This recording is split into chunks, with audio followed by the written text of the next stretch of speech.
ఈరోజు మన కొరకు ఏర్పాటు చేయబడినటువంటి అంశము ఎవరి మెప్పు కావాలి, దేవుని మెప్ప మనుషుల మెప్ప అనే అంశాన్ని బట్టి దేవుని మాటలను కొద్ది మాటలను ధ్యానం చేస్తుందా. మరి చాలామంది ఈరోజు ఎక్కువ శాతం ఈ భూమి మీద పనిచేస్తున్న ప్రతి పని కూడా మనుషులను మెప్పులు కోరి పనిచేస్తున్నటువంటి సందర్భాన్ని మనం ఈ భూమి మీద చూడగలం. ఆఫీసులో ఒక ఆఫీసరు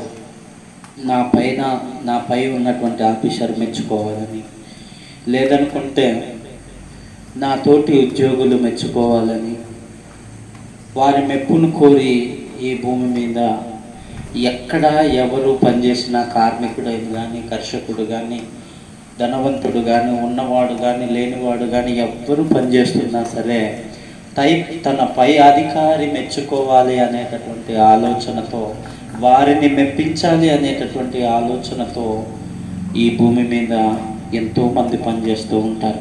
అది నేటి క్రైస్తవ్యంలో కూడా, అది నేటికనే కాదండి, మరి పూర్వం నుంచి కూడా క్రైస్తవుల్లో కూడా ఆచారం అనేది జరుగుతూ ఉంది. అంటే మనుషులను మెప్పించాలి తప్ప మనకు జన్మనిచ్చిన, ఊపిరిని పోసిన, ఆరోగ్యాన్ని ఇచ్చిన దేవుణ్ణి మాత్రం మెప్పించాలి, సంతోషపరచాలి అనేటటువంటి ఆలోచనలు ఈ భూమి మీద మనిషికి కరువైపోయాయి.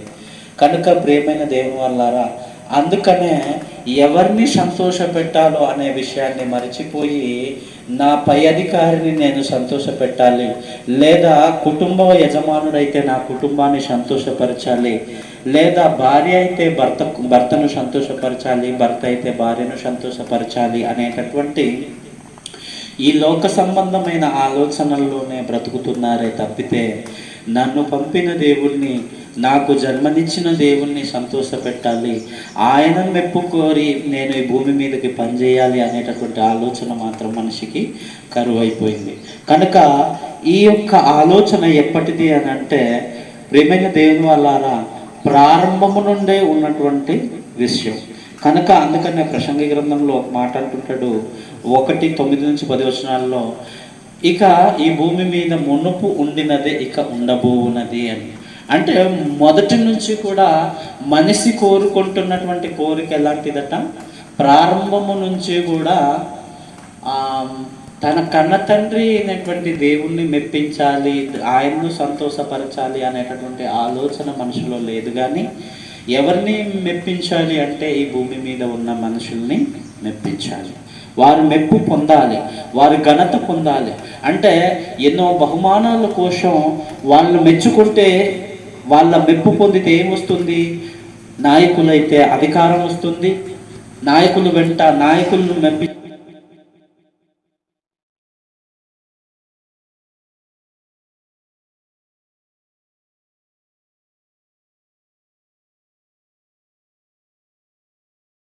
సేవకులముగా మనము ఎవరిని మెప్పించాలి అని పనిచేయాలి అంటే పరలోకమందున మన కన్న తండ్రి అయిన దేవుణ్ణి మెప్పించడానికి కోసమే పనిచేయాలి ఈ భూమి మీద. కనుక ప్రేమైన దేవుని వల్లారా, ఒక మాటలో అపోస్తలుడైన పౌలు గారు గలతీ సంఘముతో మాట్లాడుతూ ఒక చక్కటి వివరణ మనకు వివరిస్తూ ఉన్నాడు. గలతీలకు రాసిన పత్రిక 1వ అధ్యాయము 10వ వచనం కనుక ఒకసారి చదివి సహకరించినట్లయితే, ఇప్పుడు నేను మనుషుల దయను సంపాదించుకొని చూచుచున్నానా, దేవుని దయను సంపాదించుకొన చూచుచున్నానా, మనుషులను సంతోషపెట్టాలి. అంటే మనుషులను సంతోషపెట్టువాడనా, లేదా చదవండి, నేను మనుషులను సంతోషపెట్ట గోరుచున్నానా, నేను ఇప్పటికి మనుషులను సంతోషపెట్టువాడనైతే క్రీస్తు దాసుడను కాకపోవుదును. దేవునికి స్తోత్రం. ఇక్కడ చక్కటి అపోస్తలుడైన పౌలు గారు చక్కని వివరణ ఇస్తున్నాడు.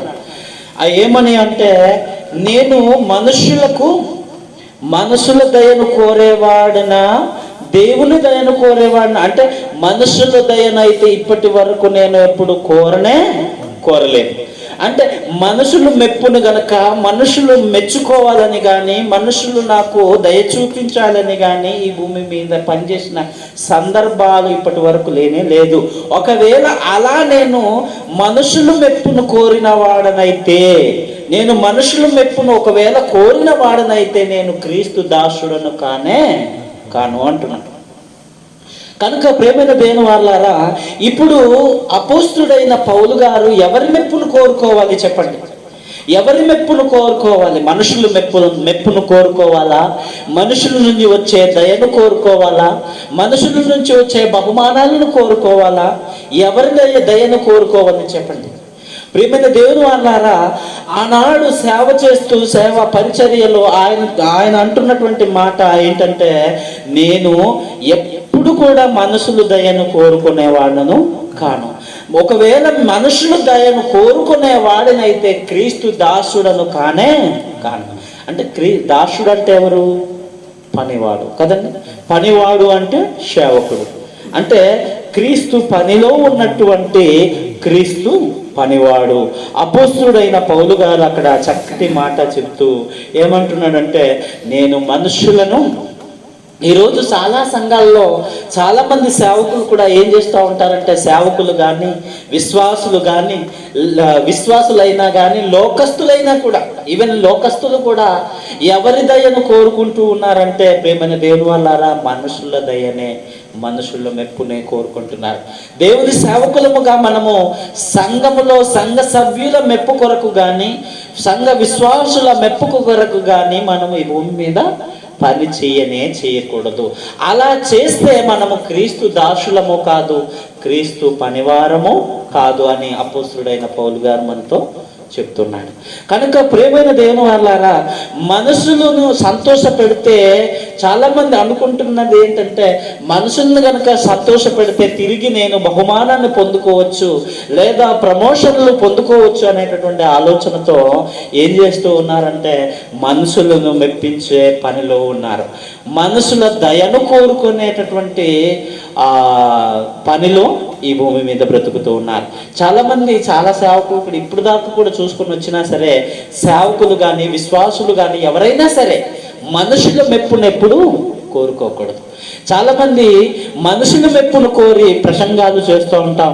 మనుషుల మెప్పును కోరి, మనుషుల యొక్క దయను కోరి మనము వాక్యాలు బోధిస్తూ ఉంటాం. దయచేసి ప్రియమైన దేవుని వాళ్ళారా, అపోస్తుడైన పౌలు గారు మనతో చెప్తున్నాడు, అలా చేస్తే గనకనే మనము క్రీస్తు దాసులము కామని. కనుక ఎవరిని మెప్పించాలో, ఎవరిని సంతోష పెట్టాలనో దేవుని వాక్యాన్ని మాత్రం మార్చి చెప్పకూడదు. ఉన్నది ఉన్నట్టుగా దేవుడు ప్రకటించమన్నాడు. ఒకవేళ ఆయన ఉంటే ఉంటాడు, లేకపోతే లేదు. అంటే మనుషులు దయను కోరి మాత్రమే ఇప్పుడు దేవుని పని చేయకూడదట. అమ్మో, ఈ వాక్యం చెప్తే నా సంఘ విశ్వాసి ఎక్కడికి వెళ్ళిపోతాడో, ఈ వాక్యం చెప్తే నా సంఘ బిడ్డలు ఎక్కడికి వెళ్ళిపోతారో, లేదంటే ఆ సంఘస్థులు ఏమనుకుంటారంటే, అమ్మ నేను పాస్టర్ గారిని మెచ్చుకునేలా నేను ఉండాలి అని చెప్పేసి నటిస్తూ ఉంటారు. అంటే సేవకుని యొక్క మెప్పు కోరి సంఘ విశ్వాసులు ఏం చేస్తుంటారంటే, ఆ సేవకుల యొక్క మెప్పును కోరి విన్నట్టుగా నటిస్తూ ఉంటారు, విన్నట్టుగా విశ్వసిస్తున్నట్టుగా నటిస్తూ ఉంటారు. పాస్టర్ గారు మెచ్చుకోవాలని లేదా సేవకుడు మెచ్చుకోవాలని అనేక పనిలో ఏం చేస్తూ ఉంటారంటే పని చేస్తూ ఉంటారు. కనుక ప్రియమైన దేవుని వాళ్ళారా, నేను చెప్పబోయే విషయం ఏంటంటే రెండు విషయాలు. ఒకటి, నీ కోసము నీవు బాగుండడం కోసం బ్రతకాలి, లేదా దేవుని కొరకు బ్రతకాలి. అంతే. ఎవరి కొరకు ఎవరినో మెప్పించాలని, ఎవరినో సంతోష పెట్టాలని ఎన్ని చేసినా మన బాగోగులను కోరేవాడు ఈ భూమి మీద ఎవ్వడూ లేడండి. మనల్ని ముంచేవారే, మోసం చేసేవారే ఉన్నారు తప్పితే ఈ భూమి మీద ఎవరు మన మెప్పులను కోరి మనల్ని మెచ్చుకునేవారు ఈ భూమి మీద లేరు. ఎవరు మనల్ని మెచ్చుకోవాలి అంటే, ఎవరు మనల్ని ఎవరి దయ మనకు కావాలి అంటే దేవుని దయ కావాలి, దేవుని మెప్పు మనము కోరి ఈ భూమి మీద పనిచేయాలి. కనుక ప్రియమైన దేవుని వాళ్ళగా ఇంకో మాట కూడా చూద్దాం. కొలసీలకు రాసిన పత్రిక, కొలసీ పత్రికలో కూడా అదే అపోస్తలుడైన పౌలు గారు మరి చక్కటి కొలస్సీ సంఘానికి చెప్తూ ఆయన ఒకటి చక్కని వర్తమానాన్ని తెలియజేస్తా ఉన్నాడు. గనుక ప్రియమైన వారలారా, కొలస్సీ పత్రికలో కూడా మాట చూసి ముందుకెళ్దాం. కొలస్సీలకు రాసిన పత్రిక 3వ అధ్యాయము 23 నుంచి 24 వచనాలు చదువుతాం. ప్రభువు వలన స్వాస్థ్యమును ప్రతిఫలముగా పొందుదుమని ఎరుగుదుము గనుక మీరేమి చేసినను అది మనుష్యుల నిమిత్తము కాక ప్రభువు నిమిత్తమని మనస్ఫూర్తిగా చేయుడి. ప్రభువైన క్రీస్తునకు దాసులై ఉన్నారు. అన్యాయం చేసిన వానికి తాను చేసిన అన్యాయం కొలది మరల లభించును. దేవునికి స్తోత్రం. పక్షపాతం ఉండదు. దేవునికి స్తోత్రం. ఆయన ఏమంటున్నాడు? ఫస్ట్ నుంచి మళ్ళీ చదవండి తమ్ముడు. ప్రభువు వలన స్వాస్థ్యము ప్రతిఫలముగా పొందుదుమని ఎరుగుదురు గనుక. అంటే ఇప్పటి వరకు మనకు తెలిసిందేంటి? ఎవరు మనకు ప్రతిఫలం ఇస్తారని? మనసునిచ్చేటటువంటి ప్రతిఫలము తాత్కాలికమైనదండి. వారిని ఆనందపరిస్తే, వారిని సంతోషపరిస్తే ఈ భూమి మీద తాత్కాలికమైనటువంటి బహుమానం ఇస్తారు. తాత్కాలికమైనటువంటి సంతోషాన్ని మాత్రమే మనుషులు ఇవ్వగలరేమో. కానీ దేవుడిచ్చేటటువంటి స్వాస్థ్యం ఎలాంటిదో తెలుసా? ఎల్లవేళలా మనతో ఉండేది, శాశ్వత కాలము మనము అక్కడ నివసించేది, మనతో ఉండేది. అలాంటి ఆనందాన్ని దేవుడు ఇవ్వాలని కోరుకుంటున్నాడు గనక అలాంటి ఆనందదాయకమైనటువంటి సందర్భాన్ని మనం చూడాలి అని ఆశతో ఎదురు చూస్తున్నాము గనక మనుషులను ఏం చేయకూడదు? చదవండి. మనుషులను మీరేమి చేసినాను మనుషుల నిమిత్తం అది మనుషుల నిమిత్తము కాక ప్రభువు నిమిత్తమని మనస్ఫూర్తిగా చేయుడు. అంటే మనం ఏం చేసినా నేనేదో మనుషులకు చేస్తున్నాను అనేటట్లుగా చేయకూడదట. మనుషులకు చేస్తున్నాను కదా అనేటటువంటి, మనుషులను సంతోష పెట్టాలి కదా అనేటట్లుగా చేయకూడదట. ఏం చేయాలి అంటే ప్రభువుకు నేను చేస్తున్నాను అని చెప్పి, ఏ పని చేసినా ప్రభు కొరకు చేస్తున్నానని చెప్పి మనస్ఫూర్తిగా చేసేవారుగా ఉండాలట. ఏదో మనుషుల కోసం చేసేవాడైతే ఏం చేస్తాడు? మనుషులు మెప్పును కోరి చేసేవాడు గనక మనిషి మెచ్చుకోవాలి అని, మనిషి దయను పొందాలని, పలానా వాడి దయను పొందాలని, పలానా వాడి కరుణను పొందాలని రాజకీయ నాయకులు అయితే ఇప్పుడు జగన్మోహన్ రెడ్డి కిందన పనిచేసే వాళ్ళు ఏం చేస్తారు? జగన్మోహన్ రెడ్డి నన్ను ఆనందించాలని, జగన్మోహన్ రెడ్డి నన్ను చూసి సంతోషించాలని, లేదా జగన్మోహన్ రెడ్డి నన్ను చూసి ఏం చేయాలని, నన్ను మెచ్చుకోవాలని చెప్పి ఏం చేస్తూ ఉంటారంటే జగన్మోహన్ రెడ్డి మెప్పు కోరి పనిచేస్తూ ఉంటారు. ఆయన మెప్పు కోరితే ఏమొస్తుంది అని అంటే, ఆ జగన్మోహన్ రెడ్డి గారు మెచ్చుకున్నాడంటే నాకు పదవులు వస్తాయని, జగన్మోహన్ రెడ్డి గారు కనుక మనం మెచ్చుకుంటే నాకు ఉద్యోగం వస్తుంది, లేకపోతే గొప్ప స్థానంలో నేను ఉంటానని చెప్పి ఏం చేస్తుంటారంటే మనుషులు మెప్పులను కోరి పనిచేస్తూ ఉంటారు. అయితే ఇక్కడ వాక్యం చెప్తుంది, మనుషులకు చేస్తున్నట్లుగా మీరు చేయకండి. ఎవరికి పని చేస్తున్నామని చేయాలి అంటున్నాడు? ప్రభువును బట్టి, ప్రభు పని అంటే ప్రభు కొరకు చేస్తున్నట్టుగా మన పని ఏదైనా చేయమంటున్నాడు. మనుషులు మెచ్చుకుంటే ఎంత, మెచ్చుకోకపోతే ఎంతండి కదండి. మనుషులు మనల్ని చూసి మెచ్చుకుంటే ఎంత, మెచ్చుకోపోతే ఎంత? ఎవరు మెచ్చుకోవాలి, ఎవరు మెచ్చుకోకూడదు చెప్పండి? ప్రభువు మెచ్చుకోవాలి. మనం చేసే పనిని చూసి అదిగో అక్కడ నా కుమారుడు ఫలానా పని చేస్తున్నాడు అని ప్రభు చెప్పుకునే విధంగా ఉండాలి. ఒకానొక సందర్భమున దుష్టుడైన సాతానుడితో ఎవరి గురించి చెప్పుకున్నారో తెలుసా? యోబు గారి గురించి. అదిగో నా సేవకుడు యథార్థవంతుడును సత్యవంతుడును నీతిని ఎన్నడూ విడిచిపెట్టని వాడు అని చెప్పి ఆయన గురించి సాక్ష్యం ఇస్తూ ఆయనను దుష్టుడైన సాతానుడితో పందెం పెట్టడానికి యోబుకి దేవుడు అంటే నమ్మకం గనక ఆయనను మెచ్చుకుని ఏం చేస్తున్నాడంటే అదిగో అలాంటి యథార్థవంతుడు, యోబు వంటి యథార్థవంతుడు ఈ భూమి మీద లేడు అని సాక్ష్యం ఇస్తున్నాడు. అంటే నన్ను కూడా మెచ్చుకోవాలి అంటే ఇక్కడ ఏముందండి మెచ్చుకోవడం అంటే? కదండి. ఇక్కడ ఏముంది మెచ్చుకోవడం అంటే?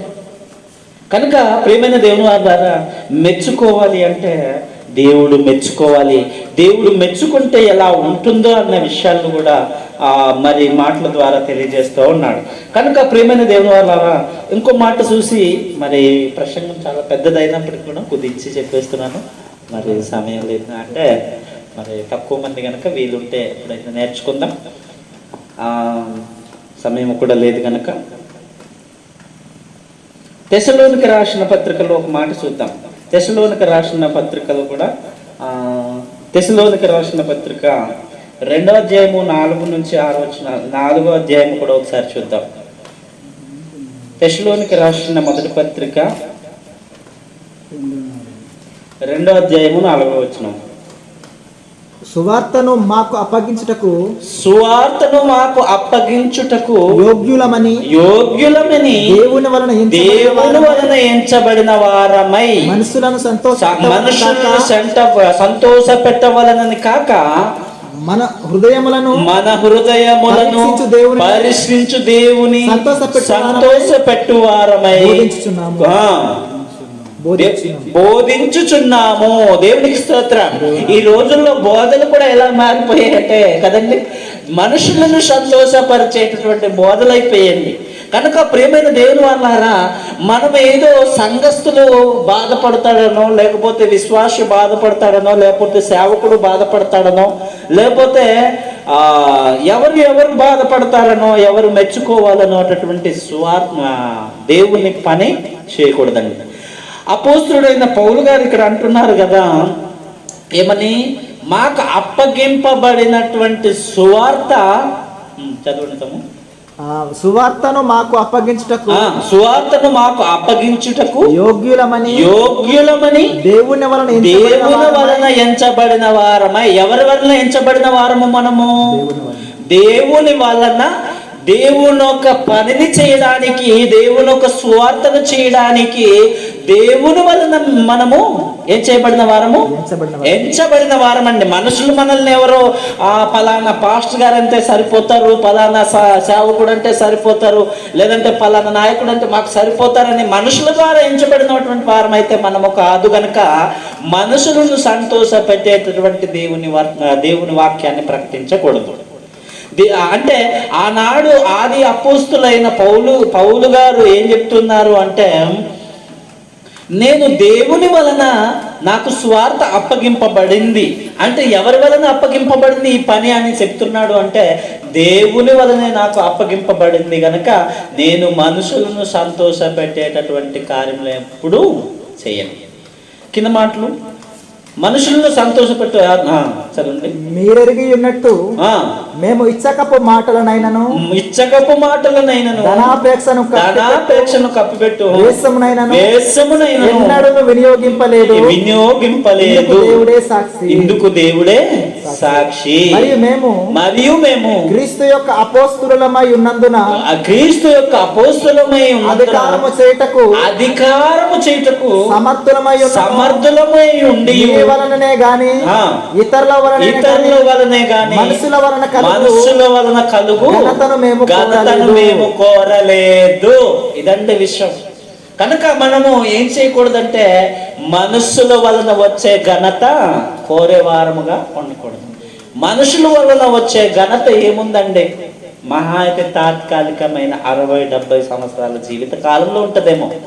కానీ దేవుడిచ్చే ఘనత, దేవుడిచ్చేటటువంటి ధన్యత కొరకు మనము పాటుపడితే, దేవుడిచ్చేటటువంటి ఘనత కొరకు మనము పనిచేస్తే ఆ మహాలోకములో, ఇక్కడ మహా అయితే మనుషులు మెచ్చుకుంటే, సపోజ్గా మొన్న మన జిల్లా కలెక్టర్ గారికి యోగా కార్యక్రమంలో చక్కగా పనిచేశాడని సీఎం గారు మెచ్చుకున్నారట. మెచ్చుకొని ఆయనకి ఒక చక్కటి బిరుదిచ్చారు.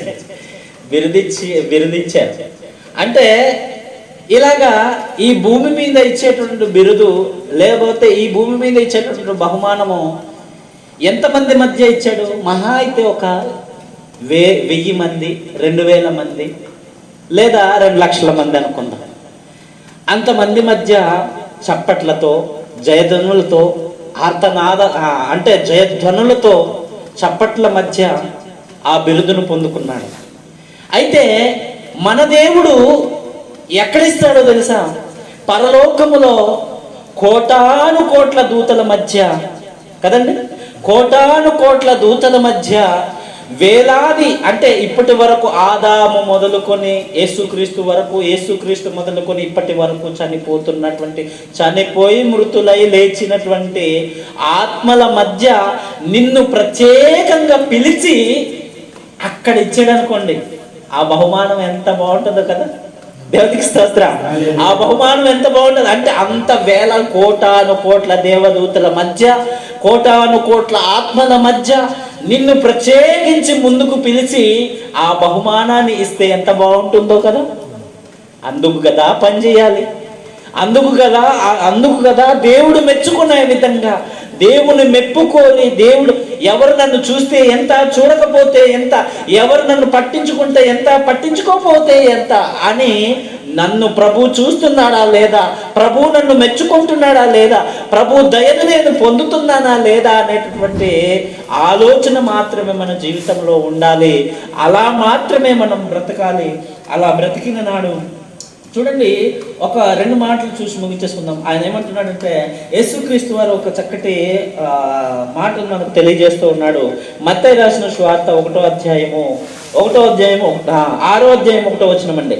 మత్తయి రాసిన సువార్త 6వ అధ్యాయం 1వ వచనంలో ఆయన ఏమంటున్నాడంటే, ఆ 2 మాటలు చూసి ముగించేసుకుందాం. మత్తయి రాసిన సువార్త 6వ అధ్యాయము 1వ వచనం. మనుషులకు కనబడవలనని వారి ఎదుట మీ నీతి కార్యములు చేయకుండా జాగ్రత్త పడుడి. దేని ఎడల పరలోకమందున్న మీ తండ్రి యొద్ద మీరు ఫలము పొందరు అనేసాడండి. ఏమన్నాడు? ఒకవేళ మనుషుల మెప్పును గనుక మీరు కోరుకుంటుంటే, మనుషుల దయను గనుక కోరుకుంటుంటే, మనుషులు మెచ్చుకోవాలి అని కానీ మీరు ఈ భూమి మీద పనిచేస్తూ ఉంటే దేవుని యొక్క ఏం కోల్పోతారన్నాడు? పరలోకమందు మీ ఫలమును కోల్పోతారు అన్నాడు. దేవుడిచ్చేటటువంటి బహుమానాన్ని మీరు కోల్పోతారు. దేవుడిచ్చేటటువంటి ఆ ఆనందదాయకమైనటువంటి ఆ సందర్భాన్ని మీరు కోల్పోతారు అని చెప్పేసి యేసుక్రీస్తు వారు చక్కగా మనతో వివరిస్తూ ఉన్నాడు. కనుక ప్రేమైన దేవుని వల్ల మనుషులను సంతోష పెట్టేటటువంటి విధంగా ఎప్పుడు మనం మాట్లాడకూడదు. మన మాట మనల్ని మెచ్చుకుంటే ఎంత, మెచ్చుకోపోతే ఎంత కదండి. మనుషులు మనల్ని మెచ్చుకుంటే ఎంత, మెచ్చుకోకపోతే ఎంత. కనుక ప్రేమైన దేవుని వాళ్ళ ఇక్కడ మాకు ఒక సెక్రటరీ గారు ఉండేవారండి. రోజు పనిచేసేవారు కదండి, చాలా కష్టపడి పనిచేసేవారు. నిజంగా మంచి వ్యక్తి. కానీ ఏం చేసేవాడు? ఏ కోరి పని చేసేవాడు అని పని చేస్తున్నాడు అంటే దానికి కారణం ఏదో ఒకటి ఉంటుందండో కదండి. అంటే ఆయన అంతగా పనిచేస్తున్నాడు అంటే దానికి తగినటువంటి ప్రతిఫలం ఏదో పొందాలి అనేటటువంటి ఆలోచనతోనే ఆయన పనిచేస్తూ ఉంటాడు. అంటే లేకపోతే 24 గంటలు ఎవడండి కష్టపడి పనిచేస్తాడు చెప్పండి? ఎవరు చెయ్యరు. కానీ చేస్తున్నాడు అంటే ఎవరో ఒకరు మెప్పును కోరే పనిచేస్తున్నారు. ఆయనకి వెంటనే ప్రమోషన్ వచ్చింది, నర్సీపట్నం ప్రాంతంలోకి వెళ్ళిపోయాడు. అంటే ఎందువల్ల? పనిచేయడం వల్ల, పనిచేసిన దానికి ప్రతిఫలంగా ఏమొచ్చింది? ప్రమోషన్ వచ్చింది. ఇలా మనుషుల యొక్క దయను కోరి చాలా మంది ఏం చేస్తూ ఉంటారంటే చాలా కష్టపడి పనిచేస్తూ ఉంటారు. కానీ ఈ రోజుల్లోని దేవుని దయను కోరి పనిచేసేవారు ఈ భూమి మీద కరువు అయిపోయారు. ఈ రోజుల్లో కూడా చాలా మంది సేవకులు లేరు ఇక్కడ కదండి. ఎందుకు లేరో తెలియదు. అంటే మనుషులను సంతోషపెట్టడం కోసం పై రూపాన్ని ధరించుకుని వాడి కోసం పనిచేస్తున్నాను, వీడి కోసం పనిచేస్తున్నాను, పలానా దానికోసం పనిచేస్తున్నాను, పలానా పనిలో ఉన్నానని చెప్పి రకరకాల మనుషులు మెప్పును కోరడం కోసం రకరకాల వేషాలు వేసుకుంటున్న వారు లేకపోలేదండి. కానీ ప్రభువు మెచ్చుకోవాలి 24 గంటలు. ఏమన్నా అంటే మళ్ళీ సంఘంలో సంఘస్థులు మెచ్చుకోవాలను మరి ఏం చేయాలనో చాలా సందర్భాల్లో చాలామంది సేవకులు కూడా ఏం చేస్తూ ఉంటారంటే నేను పలానా ఇది చేశానండి, అది చేశానండి అంటే ఎవరి మెప్పు కోరాలని? మనుషులు మెప్పు. అది దేవుడు చూస్తున్నాడండో. మనం ఏం చేస్తున్నామో, ఏం చెయ్యట్లేదో, ఎవరి కొరకు పని చేస్తున్నామో, ఎవరి కొరకు పని చేయట్లేదో అది క్షుణ్ణంగా హృదయ రహస్యాలను ఎరిగిన పరిశీలన చేసేటటువంటి దేవుడు అట కదండి. అదే తెస్సలోనిక సంఘానికి రాస్తూ ఆ మాటలు మళ్ళీ ఒకసారి చదవంటాము. మాటలు ఫస్ట్ నుంచి 2వ అధ్యాయము 4వ వచనం. సువార్తను మాకు అప్పగించుటకు యోగ్యులం దేవుని వలన ఎంచబడిన వారమై మనసులను సంతోషపెట్టు వారము కాక మన హృదయములను పరీక్షించు దేవునినే సంతోషపెట్టు వారమై బోధించుచున్నాము. చాలా మంది పైన ఒకటి లోపల ఒకటి కదండి. బోధించే బోధన ఒకటి, వారు పనిచేసే పనితీరు ఒకటి. కనుక ఆయన ఏం చేస్తాడట, అపోస్తుడైన పౌలు గారు ఏం చెప్తున్నాడు, హృదయ రహస్యాలను ఎరిగినటువంటి దేవుని ఏమంటున్నాడు, హృదయ రహస్యాలను ఎరిగినటువంటి దేవుడు మెచ్చుకోవాలనే మేము బోధిస్తున్నాము అంటున్నాడు. అంటే మనము నటించే వారముగా బోధిస్తున్నామా, దేవుడు కనిపెడుతూ ఉంటాడు. హృదయ రహస్యాలను ఎరిగినటువంటి దేవుడు కనుక తప్పకుండా దానికి సమాధానము ఇస్తాడు. అప్పుడు మనము తీర పరలోకానికి వెళ్ళిపోతున్న సందర్భాల్లో తలుపు వేస్తే, అయ్యా నీ కొరకు అద్భుతములు చేయలేదా, మహత్కార్యములు చేయలేదా, సూచక కార్యాలు చేయలేదా, నీ కొరకు ఇంతగా కష్టపడి పనిచేశాను కదా అనేసి మనం మొత్తుకున్న పని ఉన్నది. కనుక ప్రభువు మెచ్చుకునే విధంగా ఈ భూమి మీద బ్రతకాలి. ప్రభువు మెచ్చుకునే వారిగా మనము ఉండాలి. ప్రభువు మెచ్చుకునే పనివారిగా మనము ఈ భూమి మీద బ్రతకాలని లేఖనాలు మనతో బోధిస్తున్నాం. లూకా రాసిన సువార్త 6వ అధ్యాయం 26వ వచనం. లూకా రాసిన సువార్త, వైద్యుడైన లూకా గారు రాసినటువంటి సువార్త, మరి 6వ అధ్యాయము 26వ వచనం ఒక మాట. మనుషులందరూ మిమ్మును కొనియాడునప్పుడు మీకు శ్రమ. దేవునికి స్తోత్రం. ఏమన్నాడండి, మనుషులందరూ మిమ్మల్ని కొనియాడినప్పుడు అంటే శ్రమ అటండి. అమ్మ వాడు ఫలానా వాడు మంచివాడండి, ఫలానా వాడు మంచివాడండి, ఫలానా పాస్టర్ గారు మంచివాడండి, ఫలానా పాస్టర్ గారు బోధ మంచిదండి అనేసి మనుషులందరూ మెచ్చుకుంటున్నారు అనుకోండి, ఏమంట, మనకు శ్రమ అటండి. మనుషులు మమ్మల్ని మెచ్చుకుంటే శ్రమ అటండి. ఎవరు మెచ్చుకోవాలి? దేవుడు మెచ్చుకోవాలి. దేవుడు మెచ్చుకునే విధంగా ఈ భూమి మీద బ్రతకాలి. ఆ దేవుడు మెచ్చుకునే విధంగా బ్రతికిన సేవకుడు ఎవడు అంటే, ఒకటోది మరి మనకు కనిపిస్తూ ఉంటారు. ఎవరు అంటే మోసే గారు మళ్ళీ మనకు కనిపిస్తారు. అహరోను గారు ఏం చేశారంటే, మనుషులను సంతోష పెట్టాలని, కింద మాటల్లోనికి వస్తే అవే మాటల్లో వెళ్తాం కానీ అవి సమయం లేదు కనుక అవి చూడట్లేదు, జస్ట్ మాటల ద్వారా తెలియజేసిస్తున్నాను. అంటే అహరోను గారు ఏం చేశారు, ఆ రోజు ఇశ్రాయేలు జనాంగము మన కొరకు దేవుణ్ణి చేయమంటే వాళ్ళ అంటే వీళ్ళు ఏం చేస్తున్నారంటే, మోసే గారు 40 రోజులు అరణ్యవాసంలో ఉపవాస ప్రార్థనతో అక్కడ గడుపుతూ ఉన్న సందర్భాలలో ఆయన ఇక లేడు, మనకు ఇశ్రాయేల్ అంటే ఐగుప్తు నుంచి మనకు నడిపించినటువంటి నాయకుడు మనకి ఇక లేడు కనుక ఇశ్రాయేలు ఐగుప్తు దేశంలో నుండి మనకు రక్షించుకొని తీసుకొచ్చినటువంటి ఒక దేవుణ్ణి తయారు చేసుకుందామని ఏం చేశారు, ఎవరి దగ్గరికి తీసుకొచ్చారు, అహరోను దగ్గరికి తీసుకొచ్చారు. అహరోను దగ్గరికి తీసుకొస్తే ఆయన ఏం చేయాలి, నేను దేవుని పరిచారకుడనండి, ఈ పని నేను చెయ్యను కనుక చెయ్యను అనాలి, నేను చెయ్యను కనుక చెయ్యను అనాలి. కానీ అలా అనాల్సింది పోయి ఏం చేస్తున్నాడు అంటే, మనుషుల మెప్పును కావాలని, మనుషుల మెప్పును పొందాలని ఏం చేస్తున్నాడు, పోత పోసిన విగ్రహాన్ని, దూడ విగ్రహాన్ని చేస్తూ ఉన్నాడు. కనుక ఏమైందంటే ప్రియమైన దేవుని వాళ్ళారా, కొన్ని సందర్భాల్లో చరిత్రలోనే తుడిచివేయబడ్డారు ఇలా చేసిన వాళ్ళందరూ. కనుక ప్రియమైన దేవుని వాళ్ళారా, ఇలాగా చరిత్రలో నిలిచినటువంటి వ్యక్తి ఎవరైనా ఉన్నారు అంటే అది దేవుని కొరకు నిలబడినటువంటి వ్యక్తి ఒకడు ఉన్న వార్తనే మోసే గారు. మోసే గారి గురించి ఏం చేస్తుందండి, ప్రకృతే ఆయన గురించి తేరి చూస్తుందండి. అంటే దేవుని పనిలో ఉన్నటువంటి దేవుని సేవకుని చూసి దేవుడు మెచ్చుకున్నాడు కనుక మోసే గారు ఎర్ర సముద్రం వైపు వెళుతుంటే ప్రకృతి చూసి ఏం చేసిందండి, పాయలైపోయిందని. ప్రకృతి అనగా ప్రకృతిలోని కొన్ని పదార్థాలు అంటే సముద్రం, సముద్రము మోసే గారు వస్తున్నారు అని ఏమైనా తెలుసండి. ప్రకృతికి అన్నీ తెలుసు కనుక దేవుని సేవకుడు వస్తున్నాడని చెప్పి దేవుని సేవకుడు ముందుగా కర్ర చాపగానే మనం అందరం కూడా పాయలైపోవాలని నీళ్లు ఏం చేసాయి తెలుసా? 2 గోడలుగా నిలిచిపోయాయి.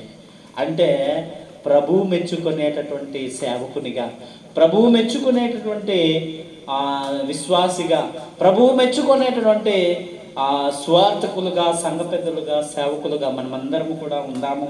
మనుషులు మమ్మల్ని కొనియాడినప్పుడు మనకు శ్రమ, మనుషులు మెచ్చుకుంటే మనకి ఏమి వచ్చేది ఏమీ లేదు కనుక ప్రభువు మెచ్చుకునే విధంగా బ్రతుకుదాం, ప్రభువు మెచ్చుకునే విధంగా మనం నడుచుకుందాం.